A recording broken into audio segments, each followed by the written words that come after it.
सबसे पहले आप ये वीडियो देखिए। शरीफ दरगाह तक पहुंच गई है। निचली अदालत ने उस याचिका को स्वीकार कर लिया है जिस याचिका में अजमेर शरीफ दरगाह को शिव मंदिर बताया गया था। अदालत ने मामला स्वीकार करते हुए दरगाह कमेटी, अल्पसंख्यक मंत्रालय और एएसआई को नोटिस जारी करने का आदेश जारी किया है, जबकि अब इस मामले में अगली सुनवाई 20 दिसंबर को होनी है। ने सभी पक्ष हमारे सुने हैं, मजबूती से हमारी बात सुनी है और संकट मोचन महादेव मंदिर अजमेर दरगाह इस विषय पे 2 महीने पहले सूट फाइल हुआ था। किसी कारण वो सुनवाई पे नहीं आ पाए, कुछ ना कुछ कमियां रही, सारी कमियां पूरी हो गई। माननीय अदालत ने 2 दिन से लगातार हमारी सुनवाई हो रही, कुछ कमी थी वो सब दूर हो गई है। लेकिन अदालत के फैसले पर AIMIM के चीफ असदुद्दीन ओवैसी ने सवाल उठाए हैं। सोशल मीडिया हैंडल एक्स पर उन्होंने लिखा, सुल्तान हिंद ख्वाजा मोइनुद्दीन चिश्ती भारत के मुसलमानों के सबसे अहम औलिया इकराम में से एक हैं। उनके आस्थान पर सदियों से लोग जा रहे हैं और जाते रहेंगे इंशाअल्लाह। कई राजा महाराजा शहंशाह आए और चले गए, लेकिन ख्वाजा अजमेरी का आस्थान आज भी आबाद है। 1991 का इबादत गाहों का कानून साफ कहता है कि किसी की भी इबादत गाह की मजहबी पहचान को तब्दील नहीं किया जा सकता। न अदालत में इन मामलों की सुनवाई होगी। ये अदालतों का कानूनी फर्ज है कि वो 1991 के एक्ट को अमल में लाए। बहुत ही अफसोसनाक बात है कि हिंदुत्व तंजीमों का एजेंडा पूरा करने के लिए कानून और संविधान की धज्जियां उड़ाई जा रही हैं और नरेंद्र मोदी चुपचाप देख रहे हैं। हर मस्जिद के नीचे इनको मूर्ति ढूंढनी अगर पड़ गई तो आप बताओ देश में होगा क्या? अजमेर शरीफ के बारे में भी कुछ सोचने की जरूरत है। ख्वाजा मोइनुद्दीन चिश्ती के बारे में भी कुछ सोचने की जरूरत है। अब इससे बड़ा तमाशा नहीं हो सकता देश में जो चल रहा है। और इसमें मेरा है कि माननीय सुप्रीम कोर्ट को स्वतः संज्ञान लेके इसके अंदर सख्त एक्शन लेने की कार्रवाई करनी चाहिए। अदरवाइज हम लोग झुलस जाएंगे, देश के अंदर ये आग लगेगी, हम झुलसेंगे। और जब आग लगती है ना, वो ये नहीं देखती कि ये किसका घर है, फिर वो सबके घर में लगती है। अब आपको समझाते हैं कि आखिर अजमेर शरीफ दरगाह को लेकर विवाद क्या है। हिंदू पक्ष ने दरगाह की जगह शिव मंदिर होने का दावा किया है। हिंदू सेना के अध्यक्ष विष्णु गुप्ता ने कोर्ट में याचिका दायर की है। कोर्ट ने अजमेर दरगाह का ASI सर्वे कराने की मांग की है। दरगाह में मौजूद ढांचों को भी पुराने मंदिर का हिस्सा बताया गया है। हिंदू पक्ष ने कोर्ट में दाखिल याचिका में 1911 में लिखी हरविलास शारदा की किताब का जिक्र किया है। हिंदू पक्ष ने अजमेर दरगाह के तहखाने में गर्भगृह होने की बात कही है। दावा है कि दरगाह परिसर में मौजूद 75 फीट लंबे बुलंद दरवाजे के निर्माण में मंदिर के मलबे के अंश हैं। याचिका के जरिए दरगाह शरीफ के सर्वे की मांग की गई है।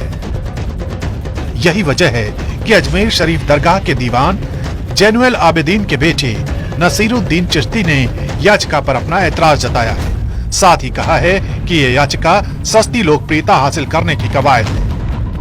ये जो नई परिपाटी डाली जा रही है कि हर दरगाह और हर मस्जिद में मंदिर होने का दावा किया जा रहा है। अभी रिसेंटली हमने संभल में देखा, बहुत दुर्भाग्यपूर्ण घटना थी।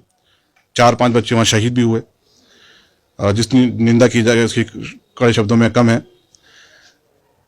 हिंदुस्तान की अजमेर शरीफ की जो दरगाह है वो तमाम मजहब के मानने वालों की अकीदत का एक मरकज है।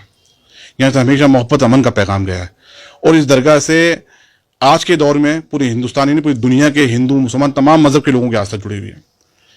ये दरगाह आज की नहीं है। गरीब नवाज रहमतुल्लाह अलैह 1195 में हिंदुस्तान आए और 1236 में आपका तकरीबन 20 साल हुआ।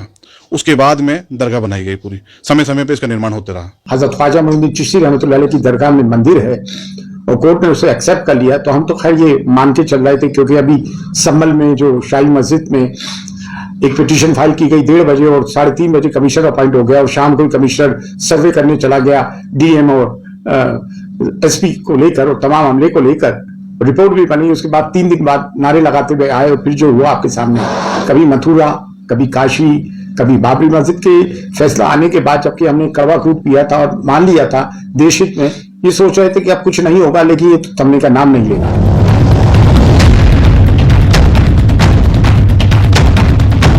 दरअसल ये मामला राजस्थान में कांग्रेस सरकार के वक्त सामने आया था।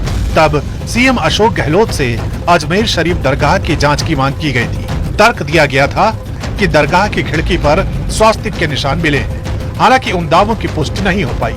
यही वजह थी कि तत्कालीन कांग्रेस सरकार की तरफ से कोई एक्शन नहीं लिया गया। लेकिन अब यह मामला कोर्ट पहुंच चुका है और सभी पक्षों से अपनी अपनी दलील पेश करने को कहा गया है।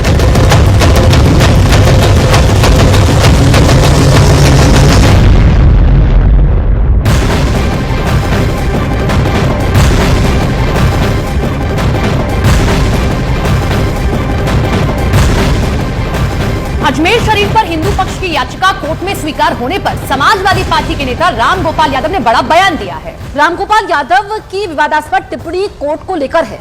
राम गोपाल यादव कहते हैं कि छोटे छोटे जज देश में आग लगवाना चाहते हैं।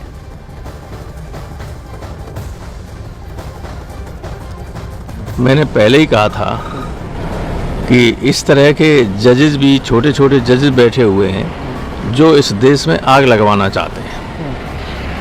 कोई मतलब नहीं है। अजमेर शरीफ पर हमारे प्रधानमंत्री स्वयं चद्दर भिजवाते हैं, सारे देश के लोग, दुनिया भर के लोग आते हैं वहाँ। अब उसको विवादों में डालना बहुत ही घृणित और ओछी मानसिकता का प्रतीक है। और ये यही नहीं, ये सत्ता में बने रहने के लिए बीजेपी समर्थित लोग कुछ भी कर सकते हैं। देश में आग लग जाए इनसे कोई मतलब नहीं, सत्ता में बने रहें बस।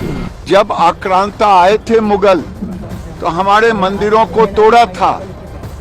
अब आप कहेंगे कि कितने मस्जिदों पर आप ये बोलेंगे, तो मैं कहूँगा कि अब आज तक कांग्रेस की सरकार केवल तुष्टीकरण करते रही।